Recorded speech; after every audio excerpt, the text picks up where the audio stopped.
To begin, the economic growth model predicts that poor countries will grow faster than rich countries because the profitability of using additional capital and better technology is greater in developing countries. As history has proven, this is not the case with most economies, and the majority of low-income countries are not catching up to higher-income countries. There are four main reasons that low-income countries struggle to grow their economies. The first factor being that poor countries fail to enforce the rule of law being the ability for governments to enforce the laws of the country, particularly with respect to protecting private property and enforcing contracts. We know that entrepreneurs are vital to the growth of a market economy. Therefore, the government must be able to guarantee private property rights and enforce contracts in an independent court system. If the government is unable to meet these standards, this will cause slow and inefficient production, making it difficult to find willing investors.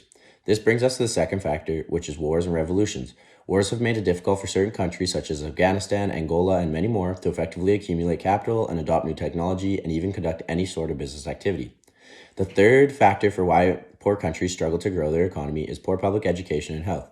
Because human capital is a major determinant of labor productivity, lack of access to adequate education in poor countries has made it difficult for their economies to grow, especially regarding the common occurrence of the brain drain. The brain drain is when highly educated and successful people leave their developing countries to live in a high-income country where the opportunity is way higher and their human capital is a greater asset. In addition to this, many developing countries lack adequate healthcare, therefore exposing their workforce to many diseases that are easily treated in high-income countries.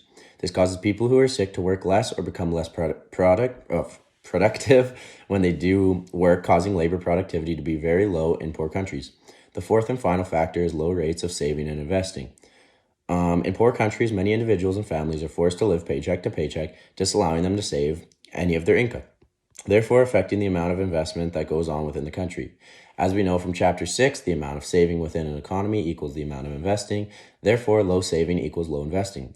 This low saving within poor countries causes a vicious cycle of poverty that stems from the low income of households and their low saving, creating low funds to borrow, which means little investment within the country, meaning little to no economic growth that keeps the income of households low.